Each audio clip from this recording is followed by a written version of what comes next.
أما بعد السلام عليكم ورحمة الله وبركاته. halkan waxa ka hadlaya Caaqil Cabdirasaaq Maxamed Askar marka hore waxaan hadalkan kalifay maalin dhawito hadal xanaf loo Sultaan Xasan oo ka hadlay baan media ka dhageysanay annaga dadka iyaga halkan fadhiya dadweyne waxaan isla garanay Sultaan Xasan hadaladiisu xanafta lehi maanta oo qura maaha marka waxaan isla garanay inaan jawaabin oo aan hadalka waxba sara loo qaadin hadalka xun qofka yiraahdo marmar bay u baahan tahay sare loo qaadin ka hortay markaan ka inaan dhaafno ay la noqoto waxa dabadeedna soo leedkii hadal haddana xalayto TV-ga ka dhageysanay oo anigu markii ay odayaashaas TV-ga soo galayeen waxa cindigayga ku jirtay hadalkii xasane xanafta lahaa ayay xaal ka bixinayaan marnaba tirada kuma darin mid kale oo xanaf leh oo kii kaba six ay odayaasha inta la isugu imanayaan waxa weey dad wada dhashadeenunay magaaladan Hargeysa ayaynu imanka ku wada nool waxay ka hadlayeen waxa ay magaalada Hargeysa biyaha magaalada Hargeysa hadaynu inagoo dawladda ku heshiin weyno oo dawladda looga dambeyn waayo oo qabiilku yiraahdo halkii biyaha laga soo saaray waa halkaygiyo meeshan doonaa la marinaya aniga waxa ila tahay dawlad jiraysa ma jirto ummadana waxa wanaagsan inay waxa wanaagsan ku hadasho mid golayaasha waan ka codsanaya warbal horta imaka saxaafadu markii khaldanto waa la xidha warbal Suudaanka wax qarribaya qodobkii qaban lahaa Suudaanka wax qarribaya ee saxaafadaba ka xun saxaafadu hadal niidin baabay tacliiqisa war Suudaanka hadalaan meesha la leegeen oranaya ee dadkii kala dilaya waxay ila tahay in golayaashu ay wax qabta ka soo saaraan annaguna haddaan hoggaan dhaqameedka nahay waxa qurux badan inaanu shirno inaynu dib u wada hadallo dadkani ku dhaqmi maayo qabyaalad iyo kala qoqob inagoo isku wadana oo isku dana biyaha lagu cabiyo waqooyiga Hargeysa hawdka lagu cabi maayo hadday noqoto waxaan wada yeelanaynaa ma jirto arrin biyaha in qabiil ka hadlo anigu waxaan ahaa guddigii hore ee arrinta ka shaqeynaysay waan shirar badan baan ka galay biyaha carqalad waxa ku ahaa qolada xaytaanaysi halka la yiraahdo la mariyo ee technicality la yiraahdo la mariyo iyo halka leeyahay la mariyana laba isu dhowmaan xalayta waxay lahaayeen halkan leeyahay la mariyo ka dhow waa la baaray waxa loo diray injineeraha loo diray suurtagalba ma aha meesha ay leeyahay la mariyo waxa kaliya ay ka hadlayaan waxa weeye waa dhul aan deegaankii annagu aan qabiilkaan nahay yara hoose jifada aan nahay ka baxsan iyo biyaas marayaan ilaahay baa ku dhaariyay barnaamijka wadanka ku noolay arrintaas meena dhaqaysa hadduu ilaa ninka walaalkay nagu dadka dhaqan waxaan u lahaan jirnay baadkii biyaha inaan la kala cashin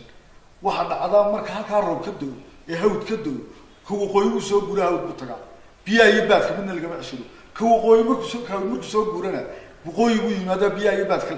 meesha imaka ciladana ka soo baxday ayaan fahmayay marka waxaan leeyahay arrintaasi waxa kharibaysa wada dhalashada iyo dadnimada midna qolada hadlaysi ama Sultaan Xasan ha noqdo amba ha noqdo qoladii ka dambeysay ninka madaxda waxa dhisa xigtadiisa ama iyaga dumiya madaxweynaha waxaan ku amaanayaa hadal maalin dhexe uu yiri wuxuu sheegay madaxweynuhu laga bilaabo maanta inuu madaxweyne qaran yahay oo kii soo doortay iyo kii u hambaliyay u simeeyay cid sheegan kartaan aan jirin markuu madaxweyne halka yiraahdo ee Suudaankiisii yiraahdo haddaynu jeegaantani anaga markii mushkiladeena kaga daranay waxa weeye war qoladii de ka soo horjeeday wadani misragayga la socday ee nafiya maalba ay kaga baxaan kii ka soo horjeeday de inuu kaba xanaaqaba ma aha waxa ka dhib badan ba dadka iyagii doortay madaxweyne Muuse Biixi labada beelood oo sheegay damay dooran Soomaaliland oo dhan baa meel walba loogu riday ragii anigu waxaan aaminsanahay inaan isaga wala jeclay kalgacal badnaa Muuse inuu meesha qabto inuu maanta arrintii ku koobo isaga oo shalayna wuxuu sameeyay Sultaan Xasan ka inaan aad u si dhaxgal ma jeclay hadal shalayto wuxuu sameeyay waa looga markii Muuse uu gudoomiyaha u soo socday maantana hadalkaas u leeyay marka waxaan leeyahay waxaan haddaba naga hadliyay oo aan hadalada loo diinay ilmaada reer waxa qurux badan anigu waxaan ahaa markii boqoraabi uu hadlay ee uu hadalka aan meesha qaban yiri raggii hadlay ee hadalkaas meesha ma qabto xaal baan ku bixinay ee uu Muuse duray ee uu wixii dadku ka tagay soo qaaday waxaan doonaynay mar haddii madaxweyne ay mar haddii ay suudaankii madaxweyne ay in xigtadiisu tiraahdo hadalkaas suudaanku meesha ka yiri ma qabto qoladii xalay ta hadashay hadday intaan raacin laayeen intay biyo iyo waxaan aan lahayn iyo dad walaalaa biyaha laga xidhay intay awoodda saarayeen ta qaranka duminaysa inay saaraan baa inay xaal ka bixiyaan baa wallahi inaan kaba jawaabnin waxay doonaan kala haday ka hadaan ilaa suudaan hadalkaas suudaanku meesha muu qabanay ونميو سكان قبل ما يسو قبيلات حنو خيرنما أنا جوا حن كدورن قرن صدق هذا مشرح بانو كلا أيانا أنا شخصيا كلا دورته وحنا نرسله موسى ودك ودك رأيه تحدي إيه بشو إن لبدي يدفعيه من الدورته بقى وإنكوا بنس وإنكوا بنوحي شيءته وأنكي كلا كتشوا المشكلة هذا الكيوان بدي وأنا هذا الكسر بالبينية سودارا والله ما كلا دورته مدحونه ما أنت واصل يا رجال توهم بدنا هرية وضن كريم كاليدين تومي إنا مدحونه بدي يسكسوا رجساني إنا ملقيه مدحونه لها عمرتانو أنك مدحونه وحلو جبهني ريركو ده إنه إلاليو إنه وحدتك كلك حينية إلاليو لا بدأ أصلا كلا دورت شلي تابرج على شوقي أنا قلني كبور مدول إلى ما أعرف مدحونه سمو بوالو عاي وحول بوالجود سوداك جوده هبرج على ولي أرهن مدحونه اللي يا أرهن دولة الله يا أرهن تذكر كلك حين سكان عندي والله أنا أعرف إما هو بيل وحنا نقابل أرهن ثانا سيدا يسوق قوانا يسوق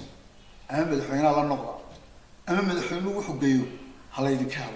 شال كنيك عايزتا أيها إنه دوقاته تينا تعليدين حق الذين إلا يذكر قاضي وأمستان بحق الذين كله هذا الناس ذا كرينا تذكر كريه كسوري شيء أنا taan taas ka baxaya waxa kaloon la hadlaya arinta Puntland inaga arinta waxaan leeyahay dagaal aniga waxa la talinayaan waxaan faacay dawladda Soomaaliland iyo madaxweynaha waxaan kula talinayaa dadka aan ku kasbano wax qabad dadka halka yaala ee laynaga shaxaxay aan wax qabad ku kasbano aan horumar sameeyno intaynu inagu qadno waxaynu soo saaran qadno iyaga aan siino si wadankeenu u dhismo laakiin hadii isna la awood iyo ciidan ku fuliya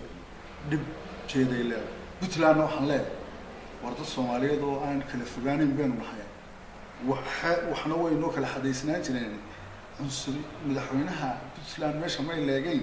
intuu idaacada soo furstay inuu dagaal iclaamiyo wali madaxweynaha Soomaaliland dagaal kama maqal marka waxaan leeyahay isaga ninka madaxdii meesha uu joogo quran madax maaha dadka halka ku dhinta ee isku dilaan dumada waxay saaranta cidii wax mushkilada keenta ka madaxweynaha waxaan leeyahay hadalkaasi mar hore tirad khadortay mar dambe arrintaana waxaan leeyahay xagga wax qabadka ana wada saaran xagga ciidanka inaan wada saaran assalaamu calaykum